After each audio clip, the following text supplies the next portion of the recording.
Assalamualaikum warahmatullahi wabarakatuh.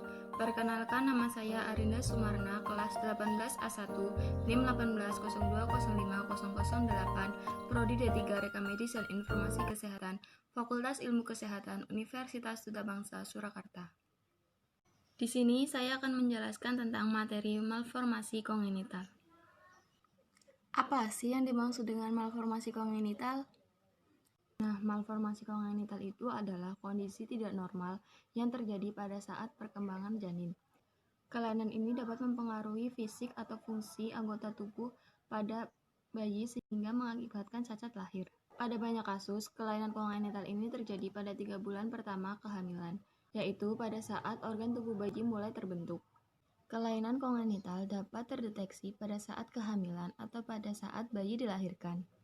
Tetapi ada juga gangguan kongenital yang baru dapat diketahui pada saat tumbuh kembang anak, misalnya pada gangguan pendengaran. Selanjutnya, saya akan membahas tentang jenis dan gejala kelainan kongenital. Kelainan kongenital di sini dibedakan menjadi dua, yaitu kelainan fungsional dan kelainan fisik. Yang pertama, kelainan fungsional. Apa sih yang dimaksud dengan kelainan fungsional? Kelainan fungsional merupakan kelainan bawaan yang terkait dengan kelainan sistem atau fungsi organ tubuh. Kelainan tersebut antara lain, yang pertama, kelainan fungsi otak atau syaraf. Yang kedua, kelainan yang membuat tubuh tidak bisa membuang zat kimia sisa metabolisme. Yang ketiga, gangguan penglihatan.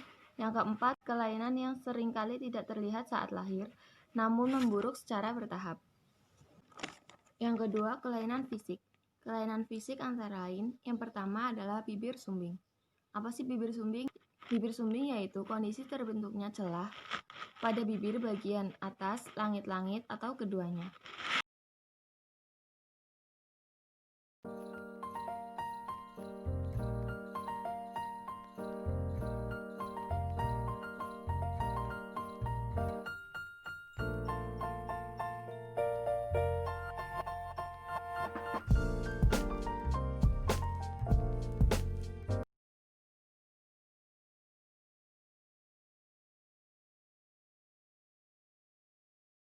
Yang kedua adalah kelainan jantung bawaan. Kelainan jantung bawaan adalah pembentukan jantung atau pembuluh darah yang tidak normal. Beberapa jenis kelainan jantung bawaan. Yang pertama, kebocoran katup jantung. Kedua, penyempitan katup jantung.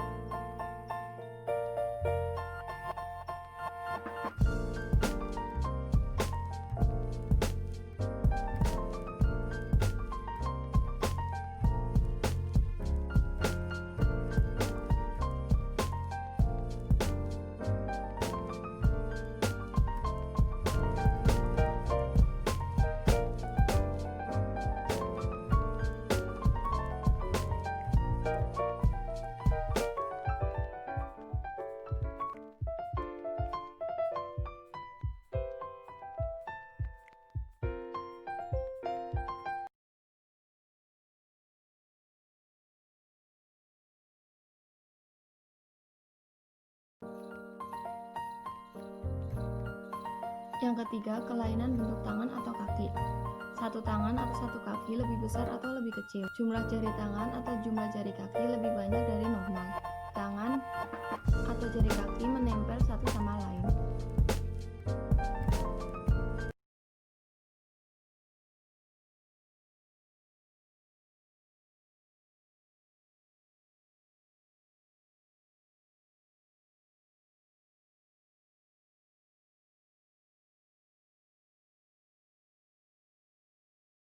Selanjutnya, penyebab dan faktor resiko kelainan kongenital. Kelainan kongenital memiliki beberapa faktor. Yang pertama, faktor genetik. Cacat lahir akibat faktor genetik biasanya dapat diturunkan dari salah satu atau kedua orang tua. Namun, bisa juga tidak diturunkan dari orang tua. Contoh kelainan kongenital akibat faktor genetik. Pertama, sindrom Down.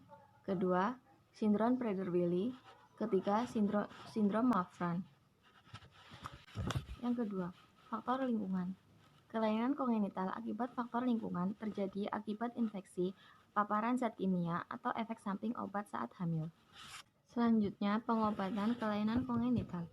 Pertama, pemberian obat kortikosteroid. Kedua, pemakaian alat bantu jalan untuk kelainan bentuk tangan dan kaki. Ketiga, pemakaian alat bantu dengar untuk gangguan pendengaran. Keempat, operasi rekonstruksi untuk bibir sumbing. Pencegahan kelainan kongenital. Pertama, sebelum kehamilan, pastikan selalu mengikuti imunisasi, selalu mengonsumsi asam folat, mengikuti konsultasi dan tes genetik. Kedua, selama kehamilan, hindari merokok dan hindari paparan rokok. Kedua, hindari minuman beralkohol. Ketiga, lakukan olahraga ringan. Dan keempat, lakukan pemeriksaan kehamilan secara rutin.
Definisi hidrosefalus. Menurut etimologi, hydro artinya air, cephalus artinya kepala. Hidrosefalus adalah kondisi kelebihan dalam cerebrospinal akibat gangguan absorpsi maupun produksi yang menyebabkan pelebaran rongga di dalam otak. Anatomi sistem vertikal otak. Pertama, ruangan cairan cerebrospinal mulai terbentuk pada minggu kelima masa embrio. Kedua, cairan cerebrospinal 70% dihasilkan oleh plexus choroideus, sisanya dihasilkan oleh pergerakan cairan transepidermal dari otak menuju sistem vertikal. Manifestasi klinis hidrosefalus kongenital. 1. Pertumbuhan kepala yang abnormal. 2. Fontanel anterior menonjol dan non-voltasil. 3. Vena di daerah scalp dilatasi dan terlihat saat bayi menangis. Symptoms. Pemeriksaan penunjang. 1. Foto polos kepala lateral. 2. Pemeriksaan cairan cerebrospinal. Ketiga, CT scan kepala. Dan yang keempat, MRI. Dan meskipun perawatan prenatal, ada beberapa jenis tes yang ditawarkan kepada semua wanita hamil, dan ada pula beberapa jenis tes yang ditawarkan kepada pasangan suami istri. Tidak ada tes yang sempurna.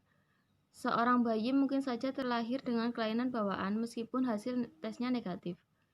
Jika tes memberikan hasil yang positif, biasanya perlu dilakukan tes lebih lanjut. Gangguan di dalam pergerakan, keseimbangan, dan postur tubuh karena cedera otak dan kurangnya oksigen pada saat kelahiran. Clubfoot. Sekumpulan kelainan struktur pada kaki dan pergerakan kaki di mana terjadi kelainan pada pembentukan tulang, sandi, otot, dan pembuluh darah. Vaccination.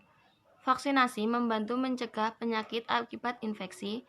Meskipun semua vaksin aman diberikan pada masa hamil, tetapi akan lebih baik jika semua vaksin yang dibutuhkan telah dilaksanakan sebelum hamil. Seorang wanita sebaiknya menjalani vaksinasi meliputi 1. Minimal 3 bulan sebelum hamil, MMR, measles, rubella, campuran 3 jenis virus yang dilemahkan. 2. Minimal 1 bulan sebelum hamil. 3. Aman diberikan pada saat hamil, yaitu booster tetanus difteri, 2 vaksin hepatitis A, 3 vaksin hepatitis B, 4 vaksin influenza, dan kelima vaksin pneumococcus.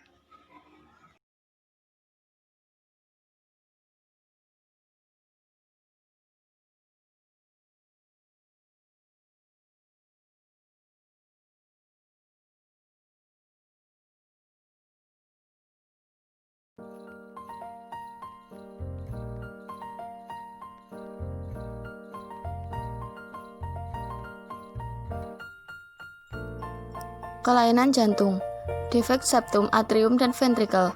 Terdapat lubang pada dinding yang memisahkan jantung kiri dan kanan. Patent ductus arteriosus terjadi jika pembuluh darah yang penting pada sirkulasi janin ketika masih berada di dalam rahim, setelah bayi lahir, tidak menutup sebagaimana mestinya. Stenosis katup aorta atau pulmonalis, penyempitan katup aorta atau katup pulmonalis. Pertama, coartatio aorta atau penyempitan aorta. 2. Transposisi arteri besar atau kelainan letak aorta dan arteri pulmonalis. 3. Sindroma hipoplasia.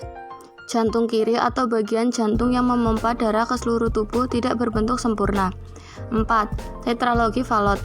Terdiri dari stenosis katup pulmonalis, defek septum ventricle, transposisi arteri besar, dan hipertrofi vertikal kanan. Pemakaian obat tertentu pada kehamilan trimester pertama berperan dalam terjadinya kelainan jantung bawaan.